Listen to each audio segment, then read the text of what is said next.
உனக்கான நல்லது சொல்வதற்காகவும் உன் வாழ்வில் நல்லது செய்வதற்காகவும் நான் இதோடு 3வது முறையாக உன்னை தேடி வருகிறேன்.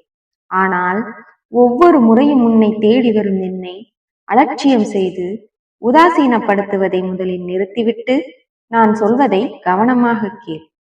உன் அம்மா நான் சொல்வதை நீ கேட்காமல் போக பலவித இடையூறுகளும் சேர்ந்துதான் உன்னை தடுக்கிறது என்பது எனக்கு தெரியும். விதி வலியதுதான்.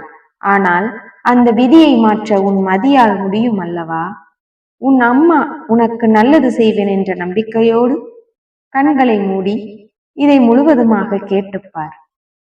உன்னை அனுசரித்து போய்கொண்டும் உனக்கு நல்லது செய்யும் உள்ளங்களை ஒருபோதும் காயப்படுத்தாதே. அப்படிப்பட்டவர்களின் உறவு விலைமதிப்பற்றது என்பதை உணர்ந்து கொள். உனக்கு நல்லது செய்யத்தான் நானும் உன்னை தேடி வருகிறேன்.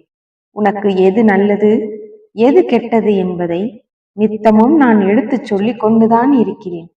இனி உன் வாழ்க்கை எப்படி இருக்க வேண்டும் என்று நிர்ணயிக்கும் உரிமையை உனக்கு நான் கொடுக்கிறேன். உன் மனதில் உள்ள வார்த்தைகளையும் கோபத்தில் நீ அவசரப்பட்டு பேசினாலும் உன் அன்பையும் யார் ஒருவர் சரியாக உணர்ந்து கொள்கிறார்களோ அவர்கள்தான் உனக்காக படைக்கப்பட்ட உயிரான உறவு. அப்படிப்பட்ட நல் உறவுகள் உன்னை சுற்றி இருக்கும்படி உன் வாழ்க்கையை நான் மேம்படுத்தத்தான் போகிறேன்.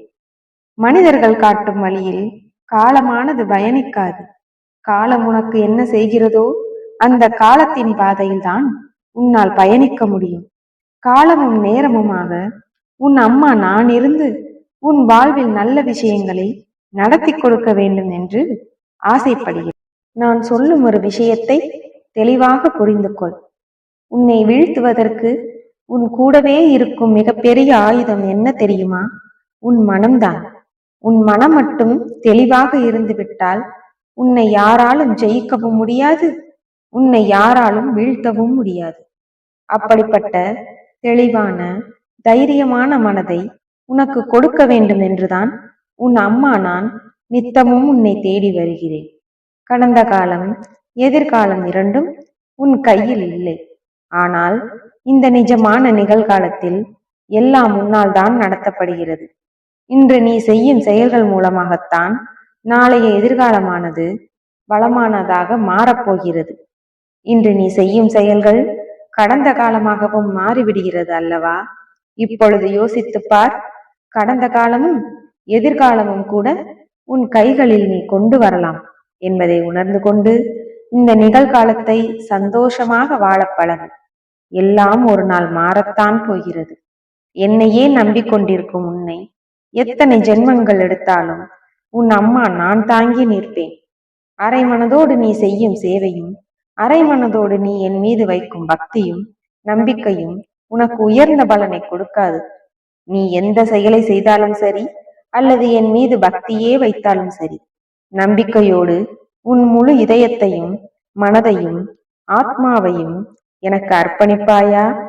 சத்தியம் எங்கு இருக்கிறதோ, உண்மையும் நேர்மையும் எங்கு இருக்கிறதோ அங்கு எல்லாவித நல்ல குணங்களும் தானாக வந்து சேரும். ஒன்றை பேசுவதற்கு முன்பாக சிந்தனை செய். பேசிய பிறகு தவறாக பேசிவிட்டோமோ என்று சிந்திப்பது வீணானதுதானே. கொட்டிய வார்த்தைகளை அள்ள முடியாது அல்லவா? என் வாழ்க்கையையும் தொழிலையும் குடும்பத்தையும் உயர்த்த வேண்டும் என்ற எண்ணத்தை மட்டும் உனக்குள் வைத்து கொண்டால் நீ நேரம் காலத்தை வீணடிக்க மாட்டாய். எல்லாவற்றையும் சரியாக செய்து மிக உயர்ந்த வாழ்க்கையை என் ஆசீர்வாதத்தோடு பெற்று விடுவாய். விடியலுக்காக காத்திருப்பதை விட நீயே விடியலாக மாற வேண்டும் என்றுதான் நான் சொல்கிறேன். நீயே உனக்கு ஒரு நல்வாழ்க்கை அமைத்துக் கொள்ள முடிவெடுத்து விட்டால் உனக்கான விடிவு காலம் தானாகவே பிறந்துவிடும். மனதுடன் எப்பொழுதும் போர் நடத்தி கொண்டு இருக்காமல், மனதிற்குள் குழப்பங்களை சுமந்து கொண்டு பலவித கேள்விகளையும் கேட்காமல் தியானத்தால் மனதை ஒருநிலைப்படுத்த முயற்சி செய். தியானம் என்பது ஒன்றும் கடினம் இல்லை. அம்மா தாயே என்று மனம் முழுதும் என்னை நிரப்பிக்கொண்டு என் நாமத்தை சொல்லிக்கொண்டு இருந்தாலே மனதிற்குள் அமைதி பிறக்கும். அதன் பிறகு நீ செய்யும் செயல்களில் எல்லாம் என் அன்பும் அருளும் நிறைந்து இருக்கும். உன் தேவைக்கு வேண்டியவை அனைத்தும் உரிய நேரத்தில் உனக்கு கிடைக்காமல் போனதால் தான் வேண்டியவர்களை கூட வேண்டாதவர்களாய் நினைத்து வருத்தப்படுகிறாய் என்பதை நான் அறிவேன். உன்னுடைய சகல வருத்தங்களுக்கும் அழுகைகளுக்கும் காரணம் உன்னுடைய எதிர்பார்ப்புகள் தான். உன்னுடைய எதிர்பார்ப்புகளை நிலையற்ற மனிதர்களிடம் எதிர்பார்ப்பதை நிறுத்திவிட்டு அனைத்து எதிர்பார்ப்புகளையும் என்னிடத்தில் வைத்துவிட்டு முழு நம்பிக்கையோடு காத்திரு. உன்னுடைய அத்தனை எதிர்பார்ப்புகளையும் நான் உனக்கு நிறைவேற்றி தருகிறேன். மற்றவர்களுக்கு பாவம் பார்த்து பல சமயங்களில் நீயே பாவமான நிலைக்கு தள்ளப்படுகிறாய். பாவம் பார்த்ததும் போதும், இறக்கப்பட்டதும் போதும் என்று சில சமயங்களில் உனக்கே நினைக்க தோன்றி விடுகிறது. அது சரியாக இருந்தாலும் மற்றவர்களுக்கு நன்மை செய்வதால் நீ கெட்டு போக மாட்டாய். அதற்கான பலனை நன்மை வாங்கியவர் மறந்தாலும் நான் உனக்கு அதற்கான பலனை இரட்டிப்பாக தருவேன். நன்றி கேட்ட மனிதர்களால் உன் குணத்தை நீ மாற்றிக்கொள்ளாதே. உனக்கான நல்லது நடத்தி தர உன் அம்மா நான் இருக்கிறேன். எல்லாம் விரைவில் மாறப்போகிறது.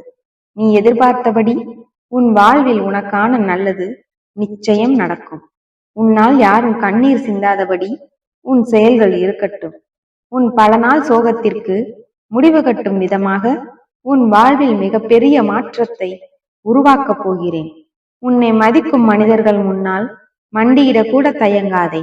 ஆனால் உன்னை மதிக்காதவர்களிடம் அவர்கள் கண்முன் இல்லாமல் அவர்களை விட்டு விலகிப்போ. உன் வாழ்க்கை உயர்ந்த நிலைக்கு மாறும்போது தானாகவே அவர்கள் உன்னை தேடி வரும் சூழ்நிலையை நான் உருவாக்குவேன். எல்லாம் மாறும். உயிரில்லாத மீன்தான் ஆற்று நீர் செல்லும் பாதையில் செல்லும். உயிருள்ள மீனானது நீருக்கு எதிராக எதிர்நீச்சல் போடும். அப்படியே மனமும் மதியும் உனக்கு படைக்கப்பட்டுள்ளது. உன் வாழ்க்கையில் துன்பங்கள் வந்தாலும் துயர் துடைக்க நான் இருக்கிறேன் என்ற நம்பிக்கையோடு உன் வாழ்க்கையை மகிழ்ச்சியுடன் வாழ். எல்லாம் மாறும். என் 1000 கண்களில் ஒரு கண்ணின் கடைப்பார்வை பட்டாலே கஷ்டமெல்லாம் கடந்து விடும். நானோ உன் மீது 1000 கண் கொண்டு கருணை மழை பொழிய போகிறேன். நம்பிக்கையோடு காத்திரு.